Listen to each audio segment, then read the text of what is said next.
देखिए, ऐसा है कि जो बेहतर प्रदर्शन हुआ है वो उन्होंने नहीं किया है, वो जनता ने किया है। जनता आजिज़ थी। जो भाजपा की सरकार है, उसकी बहुत से कामों से गरीब जनता जो है वो परेशान थी। और सामुदायिक तौर पर हमारे यहाँ जिस तरह से विभाजन है, उसमें पिछड़ी जातियों में, दलित में, मुसलमानों में एक फ्रस्ट्रेशन है।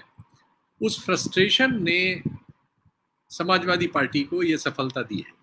लेकिन जो समाजवादी पार्टी के नेता हैं इस समय, अखिलेश जी, और उनके आसपास रहने वाला जो जिस पे आरोप उनके कार्यकर्ता फेसबुक और दूसरी जगहों पर लगाते हैं, उसी से हम लोगों को भी पता चलता है कि कोई आसपास एक समूह है कुछ लोगों का जो उनके साथ जुड़े हुए हैं और जिनको लेके बाकी कार्यकर्ताओं में कुछ बेचैनी रहती है। तो उस सारे लोगों के जरिए ये तो समझ में आया कि उनमें वो कुशलता नहीं है कि जो आज की भारतीय जनता पार्टी जितनी समर्थ पार्टी है, जितनी सशक्त है, जिस तरह से वो चीज़ों को एड्रेस करती है, जैसे वो चुनाव लड़ने के लिए एक चुनाव खत्म होने के तुरंत बाद तैयारी करना शुरू कर देती है, जैसा उनमें बहुत सारे लेवल पे कोहेसिवनेस है और वो अपनी बड़ी-बड़ी चीज़ों को बुलडोज़ कर देते हैं। इसके बावजूद कि उनके ज़माने में सबसे ज़्यादा महँगाई है, सबसे ज़्यादा बेरोज़गारी है, कानून व्यवस्था भी बहुत बुरे हाल में है, लेकिन वो सबको ढक लेते हैं और अपनी जो उनकी राजनीति है, जिसमें वो सामुदायिक विभाजन करके बहुमत को वोट दिला लेते हैं और जीत जाते हैं बार-बार, वो चीज़ देखने में लगातार आ रही है। इससे उन हिस्सों में बड़ी निराशा हो रही है, जैसे माइनॉरिटी है, बहुत निराश है इस समय। सोशल मीडिया पे देखिए, उनकी निराशा, एक बहुत ही बेचैनी है उनमें, और उनकी बेचैनी जायज़ है। उनके ऊपर बहुत सारे अत्याचार हो रहे हैं, उनका एडमिनिस्ट्रेशन किसी तरह से सुनवाई नहीं करता, एडमिनिस्ट्रेशन बहुत जगहों पर उन पर अत्याचार करने में शामिल है।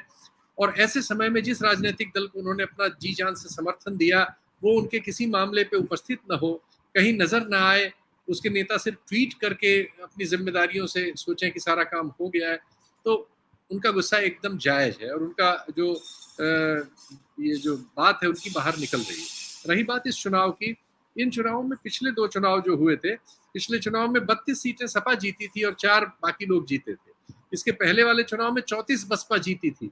तो ये जो सत्ता में रहते हैं उनको एक एडवांटेज है इस चुनाव में, क्योंकि एडमिनिस्ट्रेशन इसमें बहुत बड़ा प्ले कर लेता है और चुनाव आयोग की उस तरह से कोई भूमिका इसमें सही होती नहीं है। वैसे भी उसकी भूमिका तो बहुत संदेह के घेरे में है, लेकिन जो ये स्थानीय चुनाव होते हैं, इसमें तो लगभग राज्य प्रशासन के ही हाथ में सब कुछ होता है और उसमें बहुत मुश्किल है। ये जो चुने हुए कथित प्रतिनिधि होते हैं, इनको थानेदार और बीडीओ, एडीओ और एसडीएम जो चाहे वो करा सकते हैं इनसे। और ऐसे बहुत सारे ऑडियो वीडियो हम लोग सुनते रहते हैं ऐसे चुनाव में मुकाबला करने के लिए। लेकिन ऐसे चुनाव में भी आजमगढ़ हार जाना या हम मैनपुरी वगैरह और इटावा यहाँ कहीं कुछ भी न जीतना, कहीं इवन लड़ाई में नजर न आना और 9-9, 10-10 लोगों का निर्विरोध जीत जाना, ये सब बताता है कि सांगठनिक तौर पर जो पार्टी अखिलेश जी चला रहे हैं वो बहुत ही हास्यास्पद स्थिति में है और मतलब इससे कोई संभावना इस प्रदेश की जनता के सामने नहीं बचती। और इसीलिए सोशल मीडिया पे जो आपने दिखाया वो गुस्सा उनमें पैदा हो रहा है, एकदम जायज गुस्सा है, क्योंकि उनकी तकलीफों का कोई हल नहीं है, न बेरोजगारी का, न महंगाई का, और इन सवालों पर लड़ने वाला कोई सामने नहीं है। जिसको वोट दिया वो अपने वोट का, उनके उस सफलता का उस तरह से इस्तेमाल करता हुआ नजर नहीं आ रहा है, तो उनका गुस्सा जायज है।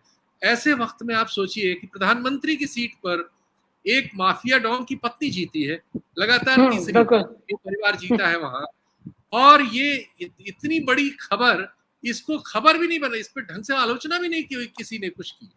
ये कोई छोटी बात है कि प्रधानमंत्री की सीट पे बीजेपी का उम्मीदवार तीसरी जगह पे, तीसरे स्थान पे है। हालांकि सपा के उम्मीदवार ने भी बहुत ही फूहड़ प्रदर्शन किया है, लेकिन वो इस बात को भी ढंग से नहीं ले पाए कि भाजपा ने वहां पर एक पिछड़ी जाति के पटेल को उम्मीदवार बनाया था, उसको आप देखिए कितना कम वोट मिला है, वो एकदम सपा से भी नीचे है वो, और वहां सारा वोट जो है वो जो डॉन है उनकी पत्नी को गया है।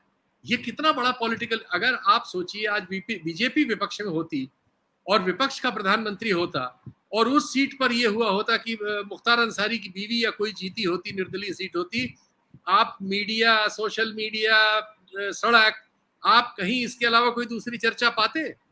लेकिन आज हालत क्या है कि किसी के मुंह में लगता जबान ही नहीं है। सोशल मीडिया पे हम जैसे 2-4 लोग इस पर टिप्पणी कर रहे हैं और बाकी सब नदारद है। इतनी बड़ी घटना है ये कि प्रधानमंत्री अपनी सीट पे जमानत उनकी एक तरह से चली गई। अगर वो वैसे तो वो मिला जुला चुनाव है, वो जीतने के बाद उन्होंने भी प्रधानमंत्री जी और मुख्यमंत्री जी को धन्यवाद दिया है जो महिला जीती है, और हम जानते हैं कि उसमें जीतने में हमारे मुख्यमंत्री जी के एडमिनिस्ट्रेशन का पूरा रोल है। लेकिन ये बात तो विपक्ष को उपयोग करने के लिए है ना, ये विपक्ष के लिए इतना बड़ा हथियार है। देखिए इतना जबरदस्त कॉम्बिनेशन सरकार चला रहा है, लेकिन बीजेपी ने हार नहीं मानी है। बीजेपी वहां चुनाव में हार रही है और चीजें हो रही, लेकिन वो लगातार लड़ाई में है, हर मुद्दा बनाए हुए है। ठीक है, उसके पास केंद्र सरकार है, केंद्रीय एजेंसियां हैं, लेकिन इसके बावजूद उसकी राजनीतिक पार्टी जो लोकली उपस्थित है वो एक्टिव हर जगह उपलब्ध है। अखिलेश यादव क्या कर रहे हैं? इतनी बड़ी बड़ी घटनाएं हुई, इस तरह से जो गुंडागर्दी हुई, मस्जिद के सामने माइक लगा के गुंडे बाबा ने क्या क्या कहा, 5वां 6वां दिन है, उस पर कोई कार्रवाई हुई? तो अखिलेश जी को कम से कम जाके वहां उस मोहल्ले में सैर करने चले जाते, उस पर कार्रवाई हो जाती। वहां के जाके अकलियत के लोगों को वो ढाढ़स देते कि नहीं हम हैं। और सीतापुर में उनकी पार्टी को बीजेपी से ज्यादा वोट मिला है। सीतापुर में सपा बीजेपी से बहुत तगड़ी और बड़ी पार्टी है, और सीतापुर लखनऊ से कितनी दूर है।